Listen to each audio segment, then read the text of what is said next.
Next on Three Guys in a Trek, we cover episode 10, Haven. While on a mission to a planet called Haven, Counselor Troi meets her husband-to-be, a marriage arranged by her father years before, as the Enterprise encounters a ship far deadlier than any combat could provide. Sounds ominous. Foreshadowing. Let's find out Yeah, right. how ominous that really is.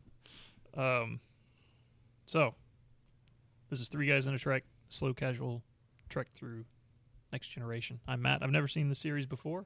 Every episode is new. I'm Dennis. I've seen every episode multiple times. Some of them are newer than I thought they'd be. My name's Mike. I'm somewhere in the middle. We've got the full range. That's right. All right. This was a new episode for me. I don't think I'd ever seen this one. Oh, really? Yeah. This was, I enjoyed the episode, but after watching it the second time, I really felt like it was kind of almost an episode of Love Boat on the Enterprise. It was just very, it's very bright, very colorful, very sappy, very cheerful. Not a lot of conflict, not a lot serious conflict, I guess. Not a lot of danger. You know, it was just kind of put everybody in weird situations with random people and see what happens. Yeah. And I agree. this was a mixed bag. I did enjoy it. Like Yeah. you said, It like, was a good fun episode. to watch. I enjoyed it, but It's sort of a mixed bag. Picard was particularly humorous in this episode. Yes. Yeah. There's some good character moments. Yes. Yeah. You know, we've talked in the past about the Wesley Crusher problem. Mm-hmm. He was not in this episode, and yet I felt like he was. Oh, yeah? And I never thought I would say this, but Data. Oh, yeah? Very annoying this episode. Really? Yes. Some of the things that he did, it was just, Yeah. I don't know, it was just like they gave him the Wesley Crusher lines. That could be. And He really showed his maybe too much. Maybe they pushed it a little too far. He really showed his interest in humanity. You know, the more than just interest, but like gosh, what he said the word intriguing. You know, he really is just mesmerized by human interaction. With a goofy smile on his face With this a time. goofy not, grin. and That's not what like, it was. Not It like was what the- you would expect, just the more stoic, Right. intriguing type thing. like it he was has like been so far. Right. he was just delighted what was Right. going on. He was Well, it almost felt like there was a scene missing. So it seems like I've seen episodes before where Data's going to be in a situation. And to prepare him for it, you know, Picard will say, Data, act this way. You know, and it seems like there was like a scene missing where Picard said, you know, Data goes to Picard and Data says, I have no idea how to act in one of these situations. And Picard tells him, just smile and nod.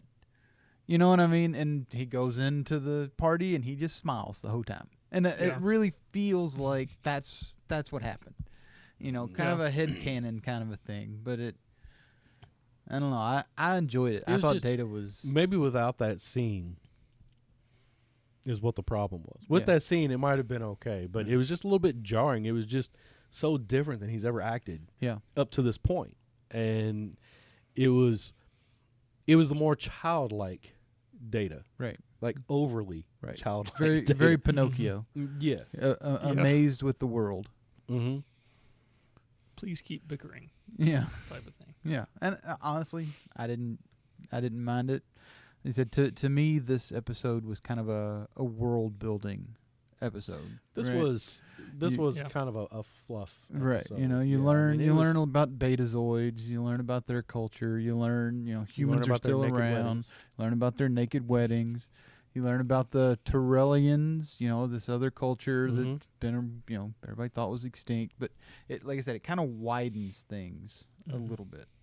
And I know we've talked about it before. Is this another instance where we have no idea what happens to that ship? Absolutely, it's gone. Yeah, they're it's gone. gone. They're Never hear from them They're again. they're Never gone. from again. They're gone. So we'll just assume that they all died. Oh yeah, there's only 8 of them on there and one human doctor, and Yeah. that human doctor probably died first. Yeah. And then they ate his corpse. How's it going? Well, in my world, they all lived. You know, You all are dark. I was expecting when he went over to the ship, he beamed Wyatt beamed over to the ship. I was honestly expecting some kind of horror movie twist. Oh yeah. There's a weird connection here. There's an old Fantastic Four arc in the comics, not that old, but it introduced the Marvel zombies. Okay. Where Reed Richards is talking to his parallel universe self, Reed Richards, and they're having a good time. They have this rapport. And it's like, yeah, just open up the gateway. We can share knowledge and all this other stuff. So he opens up the gateway, and they're all zombies. I got you. He was lying the whole time. This, it's not really a beautiful woman and her family over there. They're monsters. That's a little dark even for Star Trek at this point. And you get a little farther down, maybe even Deep Space Nine would have pulled a twist like that. Mm-hmm. This is still Gene Roddenberry, where we're exploring space for the betterment of man. Picard has made decisions all throughout the episode to show humanity's positivity. Right? He purposely doesn't fire on the ship that could literally kill the entire population of the planet if they decide to land there and the 8 of them get off the planet or beam down. It could kill everybody. And he decides, you know what, we're gonna play this a different way. I don't see any reason why we should have to kill them. Let's find out what they're, He really played that role up. And if they had kind of turned around on the end and was like, no, Picard made the wrong decision. He should have blown him up. That's a little dark for 1987 Star Trek. Yeah. It was more in the back of my mind. It's like, are they gonna? Because it was a weird scene when he beamed aboard because no one was there. Yeah. Like, it was a while before he was greeted by anyone. So, right. Oh man, right. Are you gonna do something here? After he walked through the hallway that had the pictures of him. Yeah. As he aged. As he aged. Yeah. Weird. It's like, all right. This dude had 3 pictures of this girl that he's seen. Yeah. They decorated their entire ship with his face. Right. seems like she's been talking about him a lot more than he talked about her. Yeah. Right. Because they, even the dad, was it his dad? It was her dad, right? That was the captain of the ship. And, we thought you were a dream. And it's like, wait, did you dream of him too? Or this is why we really came. Yeah. It's like, huh? We got what we came for. Yeah. But because Wyatt actually said that he always just assumed. Yeah. Because of the known powers that the Betazoids had, not powers, abilities, that he just assumed it was Troi doing it. And so he had no idea. Yeah. Yeah, the setup, I thought the setup of the episode was really good. Other than the creepy dowry box. Yeah. the weird silver box. Weird, man. Yeah. The setup was really good with Wyatt being a little disappointed. Like, well, why is he? And, Riker sulking. Yeah. Because we don't really know a whole lot about the history of them yet. So I think the setup was really good. Yeah. And then you could tell after that it got pretty predictable. Yeah. Oh, well, he's a doctor. Oh, these Torellians have a plague. Right.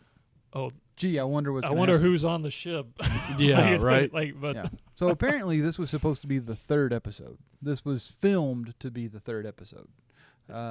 So at this point, you would have just had The Naked Now, which is the first episode where Troi calls Riker Bill. This is the 2nd episode where she calls Riker Bill, and apparently the last one. But they, in the Naked Now, he carries her to her room. She's freaking out because of her powers, and then this one you learn a little bit more about her powers. And timeline wise, that would have, I guess that kind of fits a little bit better if you kind of position it there. Not that it doesn't fit where it is. You have no idea. If you didn't know, you didn't know. It fit fine. Because of the previous episode we just watched, wasn't she on leave at Haven? I think that they said that. Was she? She may have been. Yeah. So it's sort of weird. They're going. Yeah. Yeah. So there's a lot of weird things in this episode, though. Things that I wouldn't have caught before. And you mentioned the box. Mm-hmm. They didn't just let it go either. At the end of the episode, he told her, "Oh, you can keep the box. Keep the box." So the box is still on the ship. Oh yeah, that creepy, it doesn't go away. The creepy talking box with the weird eyes is still on the ship. That's awesome. Special effects from The Wizard of Oz. That's the same thing I thought of. Yeah, that's great. That was, wow. So that struck me as odd. The other thing that struck me as odd, and you mentioned, Riker was kind of sullen a lot of the episode. He was jealous of Wyatt, which, him and Troi have an interesting or a past thing that we're still learning about. You learn in this episode that word that they call each other, that imzadi, it means my beloved or my love or whatever. So there's something there, and he gets jealous, and I don't know, maybe he gets jealous. Maybe it's not necessarily too quickly, but he really just turned jealous fast, it seemed like to me. You know what I mean? Like anger jealous. You know what I mean? And even at the point where it was almost unprofessional. Well, exactly. Well, yeah, but don't you think that would be a realistic situation? It maybe. It's like if you had somebody that you called my beloved, my loved one, somebody that you had those feelings for, even if you weren't acting on them for whatever reason, and they know it, and they return those feelings to you. Right. And then suddenly you find out of nowhere that she's getting married, and she knew about it. She knew it could happen. She knew about the contract or the arrangement. Mm-hmm. So she knew that this was a thing that was more than likely going to happen. Right. And all this was just thrust on Riker, who clearly has some kind of feelings for it. Right. That was that to me felt like a realistic reaction, more than a TV reaction. I don't know. The weird thing about it to me though was maybe I'm just emotional. Maybe you're overly emotional. Could be. You woman going through the change. The weird thing about it to me was they want him to come across as he's the hurt one in this one, right? But it seems like the very first scene you see him in, he comes off as kind of, they want him to be portrayed as this kind of ladies' man, right? Or not even that, but kind of a dog almost, right? Because he's watching these two women play harp. Yeah, with this smile on his face, leaning back. I'm thinking, what is this that he's watching? Where is this going? He's like, not tonight, ladies. And I'm thinking, not what not. Brain don't go where the brain don't want to go. What in the world what are the harp ladies doing? I mean, it's kind of weird that he's watching these, and I mean, two attractive ladies play harps, and he's while they're staring at him, right? And then they're apparently on a little, and it looks like they're full size from the perspective that they show, and then they're on this little pedestal, no bigger than this 12-inch mic that I'm talking into now. Yeah, and it was just kind of weird. That was a very weird scene. And then that's the first real, purely entertainment thing, right, that we've seen, right, up to this point. I think. Yeah. I mean, is obviously, that what they watch? I mean, obviously, Picard reads books. We got that from the Q episode with Shakespeare. So, obviously they read, but what do they watch? And is that normal? Is that their music now? Because I mean, it was kind of, I don't know. That was weird. So, did you recognize Wyatt?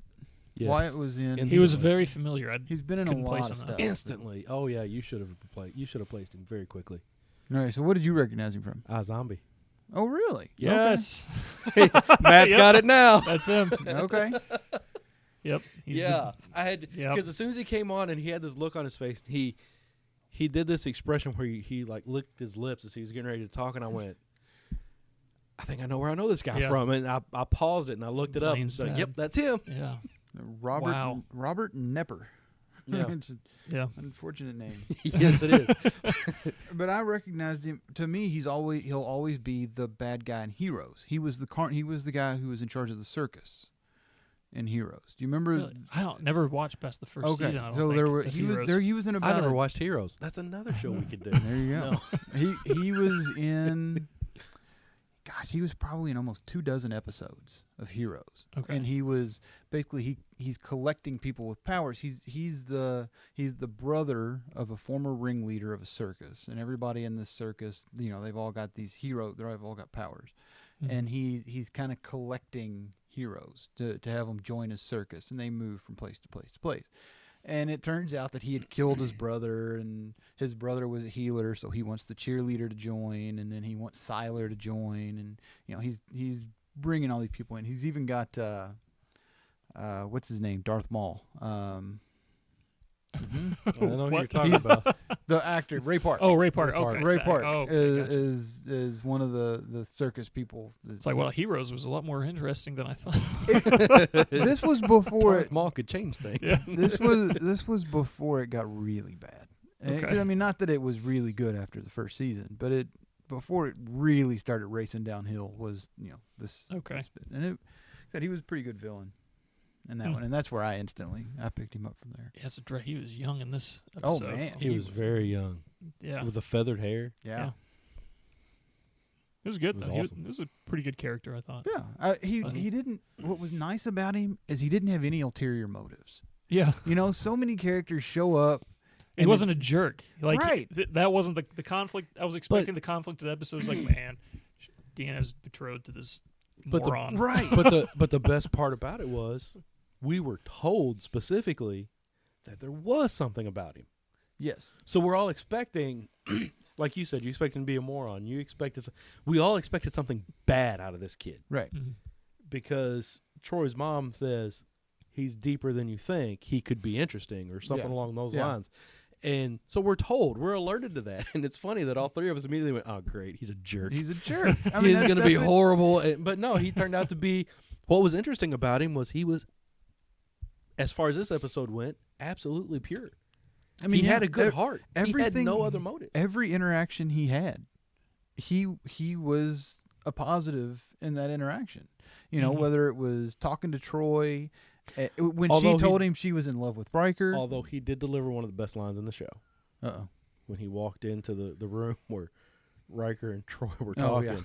And he goes, oh, you must be the one that really wants to be the captain of your own ship. Good luck with that.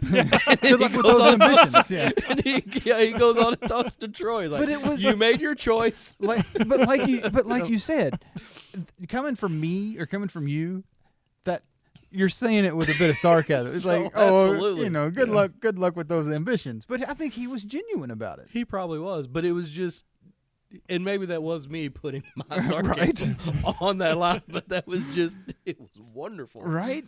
And when he said that, did you see Riker looks at Troi and I mean, if eyeballs were laser beams or Riker looked like he could have killed the kid just man. where he stood. He was hot. So I keep calling him kid. I mean, he was supposed to be the same age as Troi, I think. I would assume, yeah. So he's the same age as both of those people, but But I mean, every like I said, interactions with Riker were positive. Interactions with the Doctor, he treated her as an equal. Interactions with his parents. He joked about his dad. Making or posing in front of the mirror practicing to get ready, being naked. Yeah, practicing being naked. He was really a positive character, and it was weird that you've got somebody that shows up that's that way. Because typically they've got something about them. The conflict has to come on the show. Right. In TV and movie episodes today, that's just what we've become accustomed to and programmed to. Yeah. The new guy that shows up that seems like he's all nice and sweet, he's the ultimate bad guy. Watch out. Let's see what he turns into. Right. We've all seen Frozen way too many times. Right. And this guy, he showed up, and what he was at the beginning is exactly what he was. I mean, the first thing he did was try to usher his parents out. Right. So that Troy's mom could show up, knowing that she wouldn't show up while they were there because they were bickering. And he tried to do it without causing any problems. Like, oh, come on, let's go rest. Yeah. We need to go. And the worst thing he did was he, broke his contract with his one wife, or with Troi, to go and try to save the remainder of an entire species and be with his dream woman. Jerk. I know it. Like, that son of a gun. He was a good character. I mean, and he was, like I said, he did seem like he was absolutely pure, so much so that really the only time you saw a genuine smile out of Troy's mom is when she was looking at him on that other spaceship. Yeah. She looked genuinely pleased that he had realized who he was and he had done what he needed to do. Right. And Troi seemed happy for him, too. Yeah.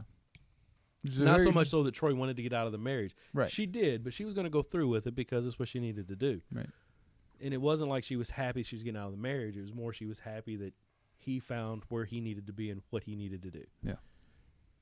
So it was a very So it was a very happy-feely episode. It was. The obvious elephant in the room was obviously Waxana Troi. Mm-hmm. She's a recurring character. To me, she's second or third only to Q. I mean, she walks in and she chews on scenery, man. She's this is not the way this woman is in real life. And she comes on. Which one of these would look better on me naked? Oh man, she is a trip. She is Gene Roddenberry's wife, Majel Barrett. Really? Okay. Is who she is, and I kind of teased you guys last time we talked, and I didn't realize that what I was asking you was impossible at this point. So I told you to listen to her voice. What I was having you listen for doesn't actually happen for another year. She becomes Barrett, whatever. She becomes the voice of the computer of the Enterprise, DS9, Star Trek Voyager. She's the computer voice in Star Trek. Okay. So that's her voice gets to be well known just based on that. I didn't realize that until I actually started watching it today that, you know what, maybe she hasn't spoken through the computer yet. We've only heard the computer talk once so far. Yeah. It is weird that Troi has an accent and then her mom doesn't. Like, where... Unless it's from her dad. Dad, but I think they made the comment that she got it from her dad. Really? Oh, yeah. Is that what? Because I heard, like I said, I watched it both times, and I know she said something to Troi, and Troi said, "Your valet tried to break me of it." Yeah, is that what it was? That's what they were talking about, was the accent, because she said that she had the accent of her father, and that her. Oh, okay. And then Troi made the comment that your valet tried to fix it or break it or something, and okay. I thought that was a little odd. Well, it's one of those throwaway lines. That you would have a valet try to break an accent. Right. One of those throwaway lines that they use to try to build. I like the valet. Can we talk about Lurch? Lurch? That's who he was. He was Lurch. No, that's who he was. But it was great because Data asked him a question, like a direct question. Yep. And he made this really weird look and then just kind of big sweep and looked up and left and just ignored him. Yep. It was because he talked to him about getting drunk. Yeah, the way at the rate you imbibe. Are you sure you don't have humans in your Which was a great line. Oh yeah. And then at the end when he walks up to Picard, thank you for the drinks. And everybody just looked at him. Yep. He shows up again. He stays her valet for quite a while. He said they're a pair. They come when Troi comes on, he comes on. Because Picard tried to pick up the case, and he clearly weighed as much as him. That was a good moment. And then being his humble. He's self. trying to do it. Trying his hardest. Yeah, no problem. I'll carry the suit. Yeah. And then you see him carrying it the way a 3-year-old would. He's kind of running. Yeah. He's running real fast down the hall. Baby steps. But here's the thing. Data, who his strength has already been well established, he sees him. Why doesn't he offer to carry it? Well, he's the captain. Maybe, it I don't know. Like I said, Troi is still her interactions with Picard on this one. She constantly will come back and basically pursue Captain Picard. Oh, really? As a potential love interest. And he, just like in this episode, he is patently disinterested. At least according to him. She'll constantly do I can read your mind. I know what you're really thinking. But, he'll play the straight man to that. Right. Like I said, she's a fun one. I did not find it amusing. Yeah. Yeah. It was a good episode. I mean, it was really, there wasn't much it was just meat to it. Yeah, it was sort of hand wavy when he was asking about how they were connected. Yeah. That whole conversation between him, Wyatt, and Waxana Troi. Yeah. And she was like, all consciousness is connected. And that was it. I kind of okay. I was kind of hoping for more explanation or exploration into that conversation. Yeah. Mm-hmm. But because it would have made sense. It seemed like that point, that conversation was the crux of this episode. All consciousness is connected. So something powerful had to go on for you and this other individual to make this connection. Oh, okay. I kind of felt like something like that might be. What do you mean? Oh, okay. No, give a better line so we can talk more about this. It doesn't explain anything. That was the only. That might be really well. Like I said, Data kind of annoyed me, but that might be the only thing that I really had a problem with on this episode. Was you could tell when they were having that conversation. That was the point of this episode. Yeah. And then it was a throwaway line. It just went away. Yeah. It really, and even watching it, I kept expecting them to say, okay, well, these Tyrellians, they've got some type of a psychic ability as well. Mm-hmm. You know, because he thinks it's Troi, you know, broadcasting to him as he's growing up, and it's really this girl. So I would have thought, well, surely she's got similar abilities, and she's doing that. Because the part that I want to know on that is, okay, all consciousness is connected. This is sci-fi. I can get on board with that. Let's go down that road.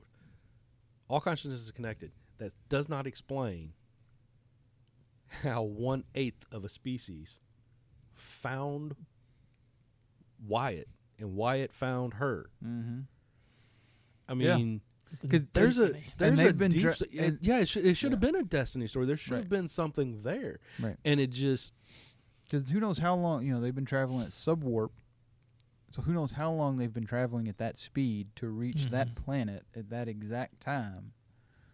Well, didn't they say that the last of them were seen like 7 or 8 years ago, or something like that? And and then because in their little meeting room, war room, whatever they call it.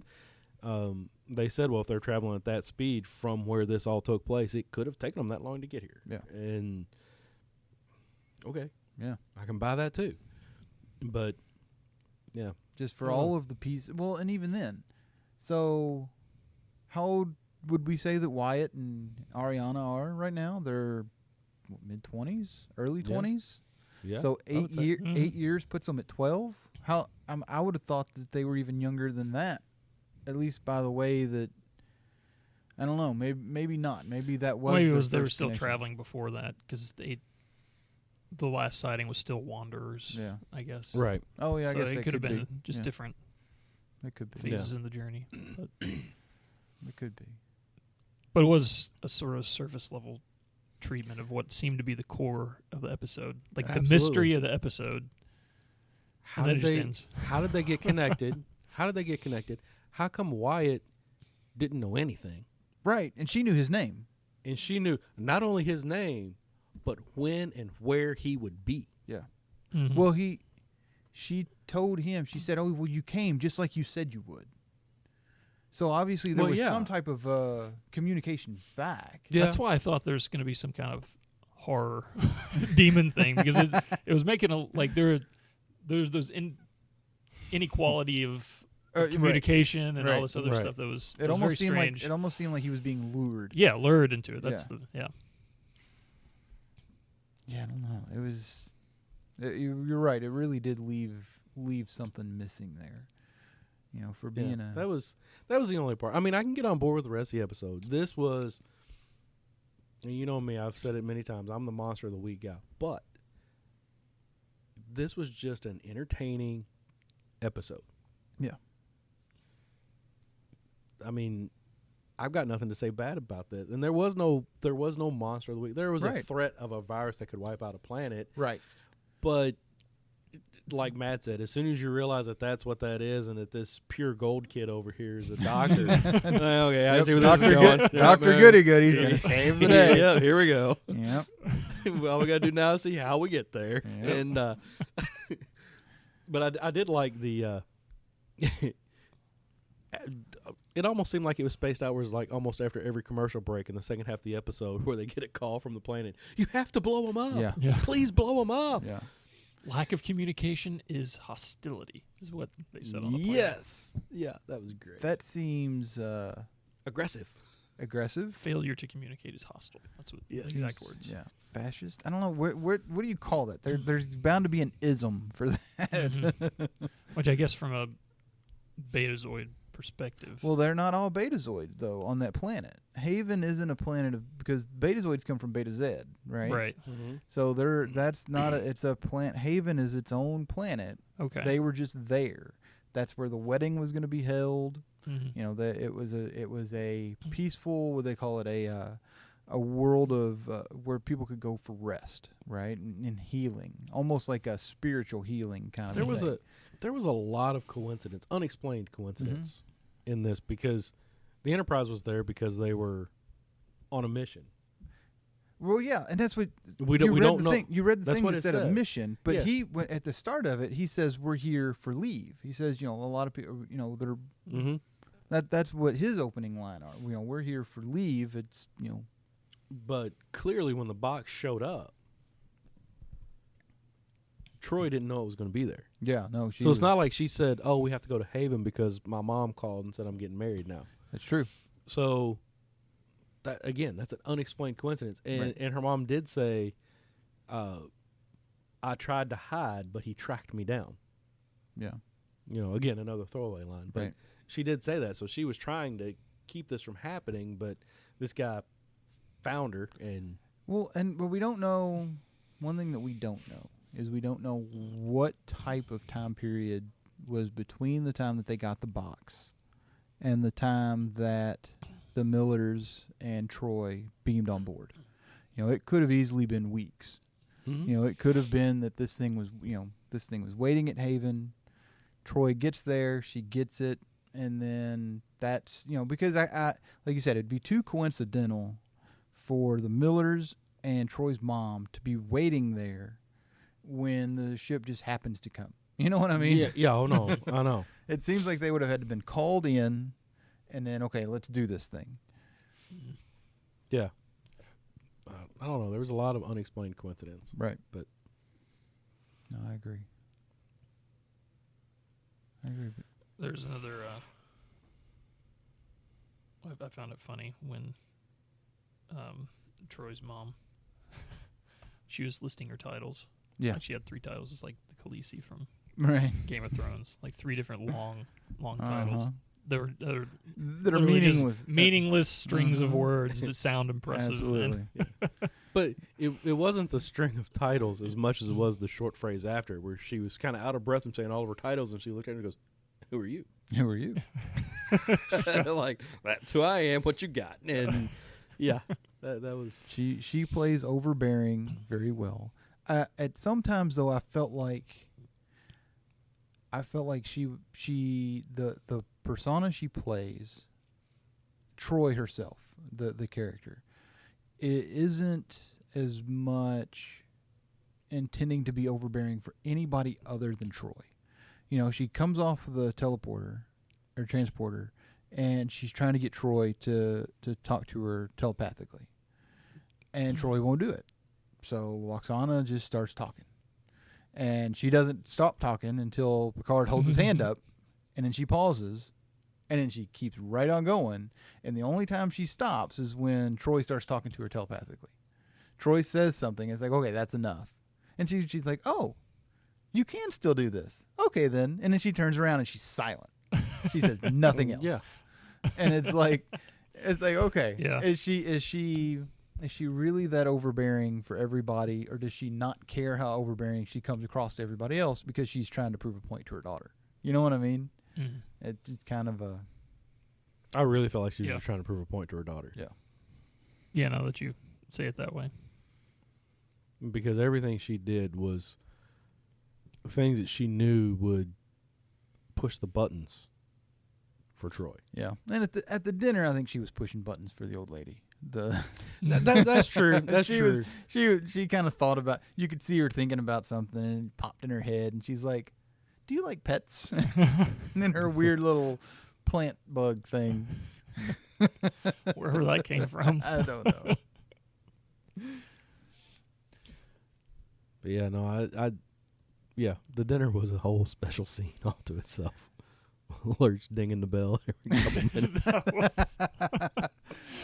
Yeah, that was counting. When is someone gonna call attention to that? Somebody's going to, right? Someone you know has to. Somebody will.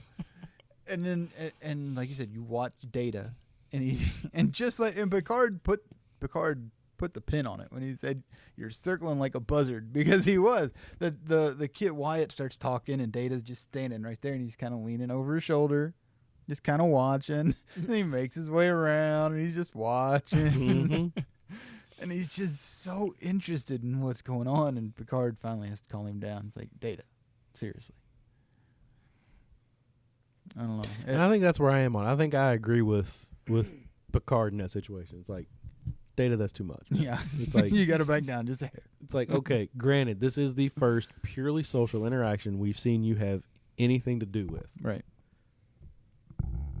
But you know better. Yeah. You know, you are a Starfleet officer. Yeah. You've been through these kind of things before. And he just seemed like, I don't know, it was almost like this is what you would expect from him within the first month after he was first turned on. Right.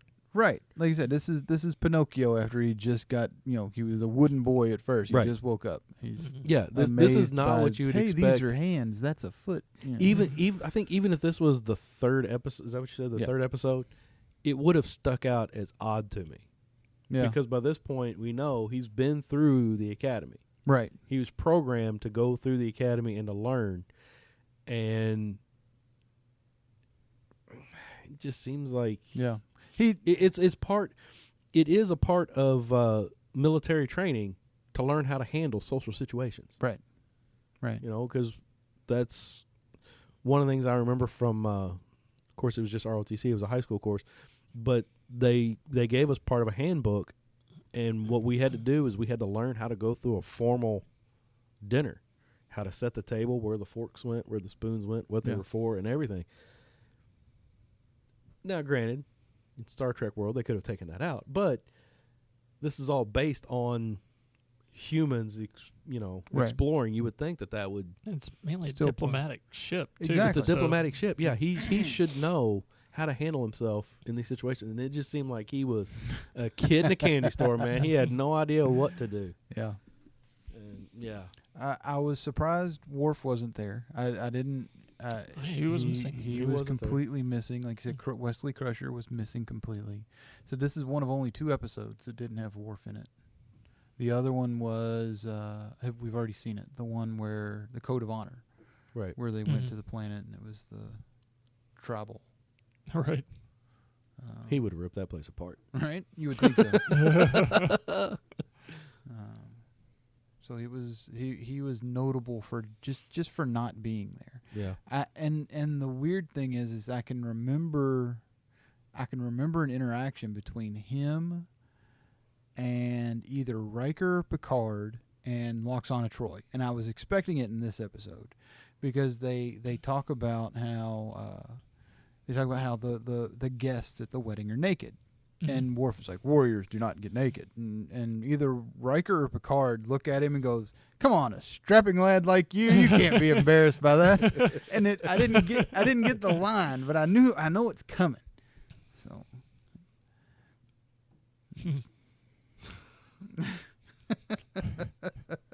and it may have even been in Deep Space Nine, but I don't think so. I really think it was in Next Generation. So I guess we'll see. Yeah. There's one line of condescension for the modern era where they said when they first learned that Deanna Troi has a arranged marriage. Sure. And it was between Riker and Picard, of course. It's the the facts of 24th century life have made unwise and unworkable these ancient traditions, or something like that. Yeah. The facts Yeah. have made these unwise and unworkable. It's like, well, it seems like at least this one's going to work out just fine. If Well, and the weird aliens thing didn't is, come and the weird thing is for him to say the facts of the 24th century and then have this all explained away as, all consciousness is. Yeah. It's It's like, a magical hand wavy It's just thing. a magical. It's just a magical thing. Some things are just meant to be. Yeah. And it's like, okay, that's your explanation for the episode, but the facts of the 24th century. Okay. Yeah. Yeah. But, I mean, that is kind of the way we feel now about arranged marriages. The world today, I guess it'd be more accurate to say our society, but most people Western culture. Most people don't think beyond their own culture. That's true. In the world today, arranged marriages are unwise and unworkable. You know, yeah, we all three have daughters. Let's decide now who they're going to get married to and then hold them to it 20 years from now. Who wants to go first? You know? I mean, you can't see my face, and I'm glad you can't see my face, because, man, I can see your face, and I'm waiting for it. I'm putting some thought into this one. But you know, I mean, so I get what they were saying about the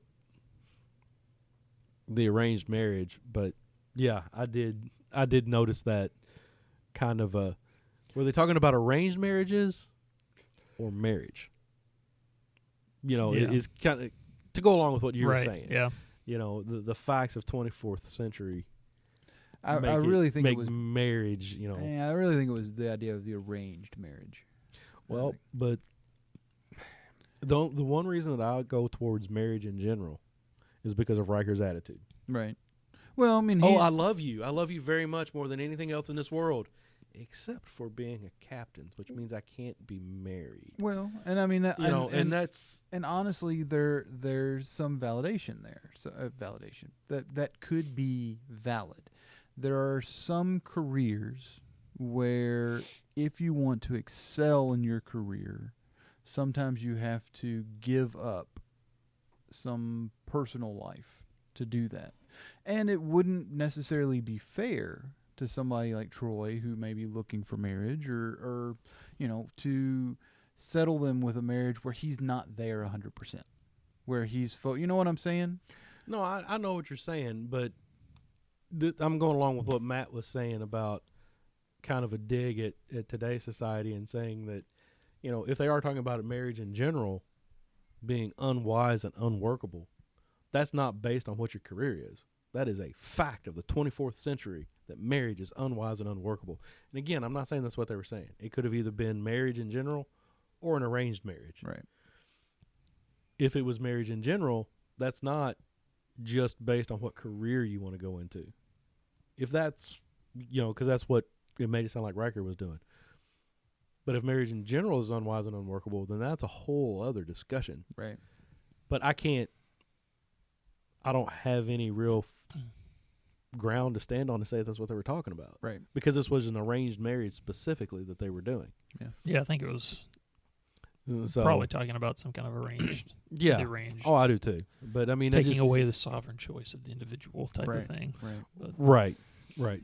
But. And maybe that's, you know, I've been looking for something. Usually these episodes, you know, even though they don't come to the end of it and they don't do a, you know, let's tie it all up moment like a G.I. Joe and the, you know, that's half the battle kind of thing. Mm-hmm. You know. So far, Next Generation has been like anti-tie up the episode. Well, not like they've got lots of threads to tie up. Not all the random threads. I'm talking about the main core. Usually, there's there's a message. There's a theme there, and there's just not. This one here is very haphazardly put together, and I keep playing with the idea. You know, you got the planet named Haven, right? And I keep playing with the idea that, you know, it's some kind of sanctuary. Maybe it's, you know, is there something there? Is there something in the name? But, you know, something you just said about, you know, kind of that sovereignty of choice, you know, that sovereignty of being able to choose for yourself. And you've got Troi, you know, Wyatt gave her an out. He said, is this really what you want to do? Mm-hmm. You know, Wyatt, then he had a choice as well. He did what he wanted to do, and he went with, the sick people where he's probably going to die. Picard, he had a choice. Do I destroy the ship, or do I let it, land on the planet, or do I find another way out of it? The planet Haven was really the only one that didn't have a choice. They were reliant completely on what is Picard going to do. But I wonder then, is that the tie between all of this? Is it that idea of that sovereignty of choice? That idea that, everybody in the end you get to pick. It's not set. Nothing's set for you. It's not destiny. It's not, whatever. You get a choice to pick it. I got a big grin on my face right now because I know nobody can see it, but it's funny. Also about destiny. That's it right there. This episode was about destiny. Okay. Pure and simple. From the age of, we stamped the age of 12 on it. I'm going to stick with that. From the age of 10 or 12 and up, these two individuals across the galaxy have been dreaming about each other because Wyatt is probably the only one in the universe that can save these last 8 people. Okay. Potentially. Mm-hmm. And so it was destiny for them to finally come together and him to realize what it was he needed to do and get over there and do it. Now, I'm not taking away anything you just said because when it comes to the marriage part, and whether or not Picard was going to, we all know if this was the original series, this would have been a very short episode because they would have blown that shit up and gone on leave. Absolutely. It's like, bring me to Green Women. That's exactly right, man. I don't want to take a chance of this messing this up. So, it really was about the choice. And, she had the choice. Do I want to go through with this? Even though in our minds we're thinking she's being forced into it. But like you said, she was given the choice. And she decided to honor the duty that was placed on her by her dad making this arrangement. And Wyatt was going to do the same thing. And then when he realized, this is a funny thing you're talking about all being the sovereignty of the choice. When he realized what his destiny was, he realized that his choice was already made. Right. And he did, quote unquote, the right thing and went to try to save these people. As soon as he saw the woman he recognized on that ship, it was he didn't have a choice. It was destiny. It was absolutely destiny. His path was chosen. And he was just following along it blindly up until this point. Now he knows what he needs to do. Yeah. And I'm not taking away. Well, no, I'm I can be converted. So I'm taking away a little bit of it, but there was a lot of the sovereignty of the choice of the individual. Right. I agree with that wholeheartedly. Except for Wyatt. Well, so maybe it is Wyatt a backhanded destiny. Maybe it is a backhanded wraparound of, this arranged marriage is an archaic tradition, but actually you couldn't have gotten Wyatt here if not for it. Right. So it's just a different type of arranged thing. It was just arranged cosmically. Oh, with him and Ariana. It was still something that was arranged somehow before they even had a choice. Because all consciousness is connected. It was invaded into their heads. That decision was made for them. Yeah. And it was funny. I was sitting there listening to talk about the sovereignty of the individual's choice. And I was with you all the way up until the very end when you said, there is no such thing as destiny. I went, no. That's pretty much what this episode's about, huh? Wyatt was destined to do what he did. And just missed it. This would a Greek tragedy would be Apollo shooting with an arrow to force him to do so. Like it was that much of a inevitability as soon as that happened, which is interesting. Which I hadn't thought about it until all this. Yeah. But going from it's like you don't have a choice. Well, Wyatt didn't. In the end, Wyatt didn't really have a choice. It was just what he was going to do. We kind of talked about it a little bit, kind of joked about it. At what point did you realize that Wyatt was going to go to that ship? As soon as he started talking about his medical research. Oh, really? Yeah. That soon? Because you've already got the Trellian ship and that they're plagued. Yeah. Mm-hmm. And as soon as he started talking about his medical research, I'm like, the woman's on that ship. Yeah. There's got to be the woman's on that ship. That's when I first thought of it. When it was confirmed to me is when they were at dinner, and he was talking about, That's when he's talking about the medical research. Oh, is that what you're talking about? Okay, yeah. where he's talking about where they could beam them over supplies. I'm thinking, yeah, he's going to take the supplies. That's what he's going to do. See, it's been so long, I don't remember. This time, I remembered thinking, as soon as they said, "Oh, well, there's a ship entering the system," this time watching, and I remember thinking, "Okay, well, the blonde's on the ship." Even though it's been years since I saw the episode, but so I can't remember the first time I saw it. But honestly, I would have to guess that So this is 87. If we were watching this on TV and I was 8 or 9 years old, I probably didn't realize that he was going to go over to the ship, even at the point that she showed up on the screen, right? Because at that point, you root for the heroes of the show, right? So you see Troi, she kissed him. She obviously likes him. She's going to get married. Dude, this is good news for her. He's going to become a regular character, and he's good. I like him. Right. So honestly, I don't know that at that age, if I would have gotten it, even at that point. I feel like at the point that she shows up on the screen, it's a given. You know what I mean? Yeah. That's a given. She's there. Okay. Obviously, he's going to end up with her somehow. They've been drawing pictures of each other forever. But yeah. Yeah, one thing about the pictures too, the first interaction that he has with Troi in his quarters, when Troi sees the pictures and she starts questioning him about the pictures, he's like, "Oh, it's nothing," and he picks up the pictures. At this point, he has not in any way touched Troi. Right. Not a handshake, not brush past her, nothing. He gave her a rose.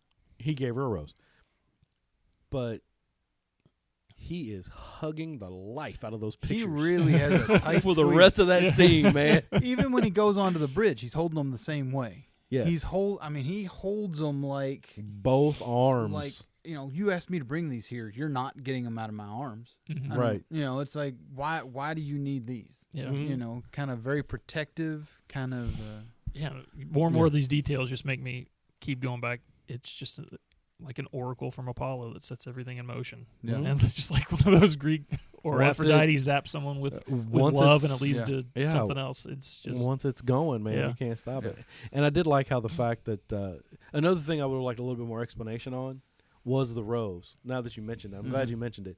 It's like, why didn't it just turn black? Because when she touched it, it would like all these rainbows of colors, and then he's like, "Oh, I forgot what he called it, prismatic rose or something." What did he call it? Because but my thought was mood kind of ring. mood. It's a mood mood ring, basically, is what it is. But he says it changes color to match the mood of the person who's holding it, and from then on, it set to white and didn't move. Yeah. It's like, wait a minute. What were all those colors? What they mean? What does white mean? When you held it, it was blue. What did that mean? What did that mean? Yep. I'm gonna need a chart. I'm gonna need that little piece of paper that comes with the mood ring that folds out. Everybody knows that the gas station you bought this rose from had a little box right next to it that had the little pamphlet that told what all the colors of the rose mean. I'm gonna need that pamphlet. No, they don't have smartphones in the 24th century. Right. Well, that's another thing. That's another thing. All right, so let's say he was 12 when he started having these dreams and he starts drawing the blonde woman, right? At what point does he? At that point, he thinks it's Troi, so he knows that there's an arranged marriage, right? 24th century, computers, a wealth of information, even now. All right, if I'm in an arranged marriage now, I've never met the girl. What's the first thing when I first hear her name that I'm going to do? Google. See what she looks like. I'm going to Google. I'm going to Facebook. I'm going to I'm going to find her. And honestly, I'm not going to have any trouble finding out what she looks like, especially if she's on the flagship of the Federation, premier, absolutely front runnership. She's a she's a licensed medical or a licensed psychologist. She's she's Betazoid. There can't be that many of those in Starfleet anyway. It can't be that hard to find out what she looks like. Why didn't you look her up? Well, I mean, you can get even more specific than that. She was only half Betazoid. Right. Well, and he knew what the other half was. And he knew her dad. His parents knew her parents. Yeah. It's like, hey, Mom, how about a picture of her when she was my age? How about So just I'm drawing this blonde hair lady, and there's this little dark hair girl with a big nose. They don't look nothing alike. It's like the old conundrum of all these old TV shows and movies. It's like, if someone just had a cell phone, right, all these problems would be solved. Absolutely. And I think it's the same thing. Yeah. A lot of these stories just wouldn't work with. I remember they fixed that in Scream. She had at the beginning of Scream where it's Drew Barrymore. She's got the phone. She makes the call. Yeah. She's and then he's on the line, and then she's dead. She ain't got a chance at that point. But I kind of remember that being they all had what they needed, and he still killed them all anyway. It kind of broke that trope a little bit for me. But yeah, I don't know. That's another conversation too. But that's what was so good about Scream, is they took those horror film tropes. Yeah. And they didn't just stare them down. They said, no, we're going to put this in our movie, and we're going to break it. Yep. And they did every one of them. Yep. A parody that does it better than some of the originals. It's crazy. But anyway, so this episode. Sure. What are we going to title it? I don't know that I would retitle it. I think I would re-theme song it with the theme song from The Love Boat. Star Trek: The Next Generation, and put Captain Picard up there in his white shorts and the white captain's outfit and the white hat. Mm-hmm. Wow. You gonna rename it? I didn't think of anything immediate. I didn't either, but based on our conversation earlier, I think I would call it Destiny. Destiny. Destiny, the Star Trek game. Yeah. Sure. Something like that, yeah. How do you rate it? Where do you find it? I give it a 5. Yeah. It was. That's high. That's high. I don't know that you've given anything that high before. I think I gave Where No One Has Gone Before at least that. Okay. Yeah. Okay. But maybe I can't remember. But Mike, I'm all right with a 5. Yeah, I'm good with a 5 too. I mean, like I said, there was no Monster of the Week thing, but honestly, this was an episode where, and I don't mean this in a bad way at all, they didn't try too hard. No. In some of the other episodes, like the Girls Gone Wild episode, which one was that? Justice. Yeah. They tried awfully hard in that episode. Yeah. And on this one, they just kind of laid back and said, let's just tell a good little story. And I thought it was pretty good. I really enjoyed it. See, I think I was going to stick with a 4. I mean, it was a good episode. It introduced, a good recurring character, a couple of good recurring characters.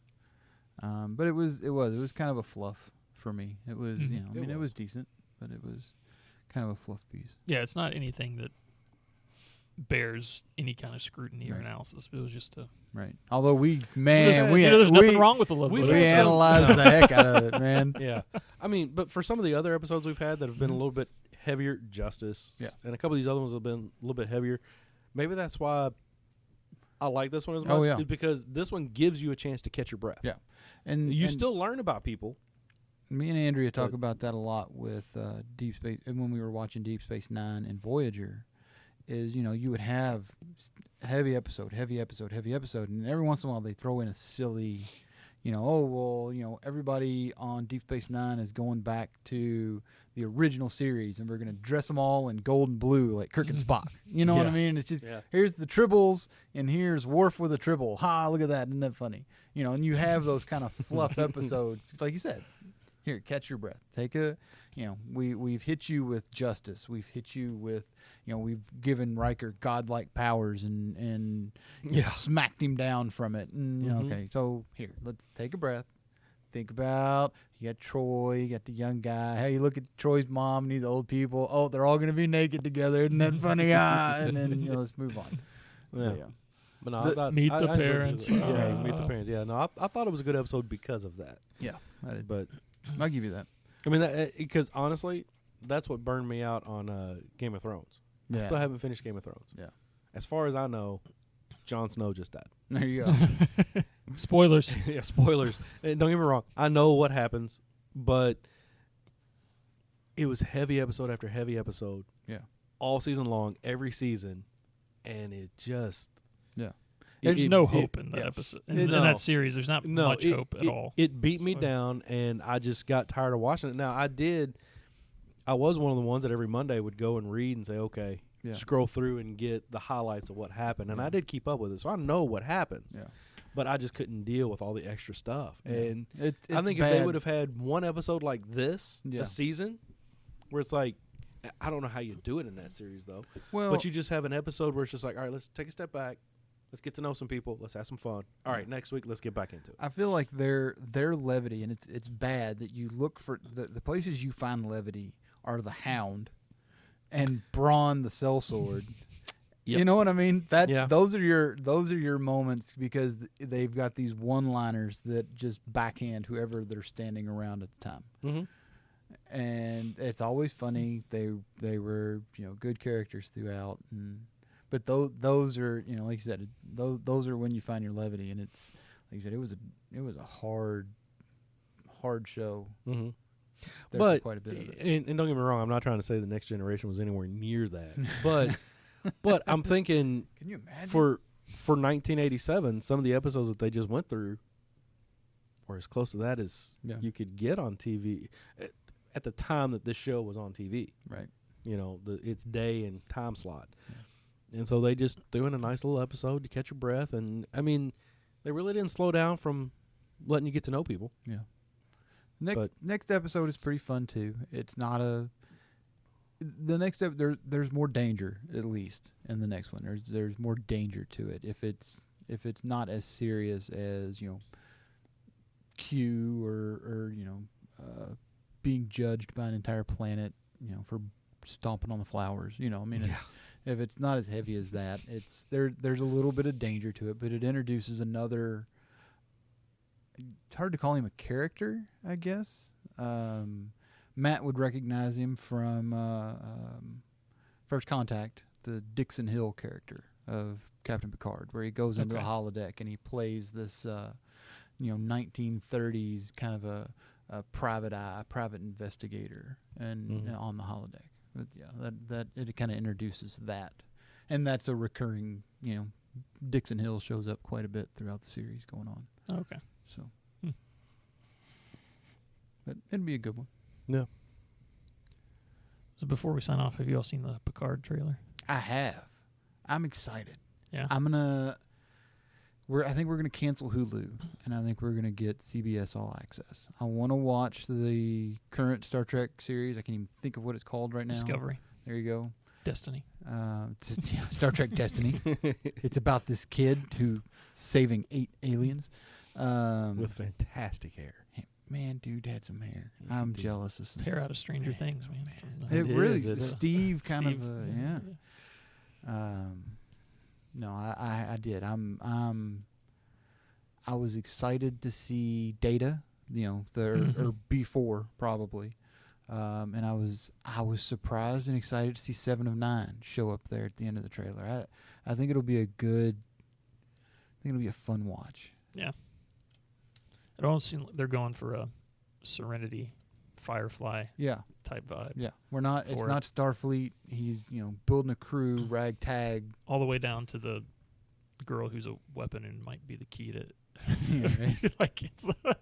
so I'll be curious if they break from that. But they're definitely going for the her name is Stream or Lake. Yeah. They start chanting 2 by 2 hands of blue. Yeah. No, it's too close. They got red hands, not blue hands. Yeah. Stream, not river. And it's the Borg instead of whatever. The Borg instead of the giant Borg cube. There you go. I really think she's probably Borg. Yeah. The girl. Yeah. It looks like it'd be good. I'm pretty excited. And now, I keep talking about all these new subscription services because I want to get the Disney one too. Because the Mandalorian will be. Oh, I am getting the Disney one. Starting up mostly because of the Mandalorian. But now they're talking. They just announced all the Marvel stuff. That's all for. Yeah. No, I'm getting it for the Mandalorian. That's a different. I mean, I might watch the other stuff, but I'm getting it for the Mandalorian. That's all in a different podcast. Yeah. we need a much broader podcast. There are plenty of podcasts that for that stuff. But yeah. All right. I think we've analyzed this one today. Yeah. Until next time.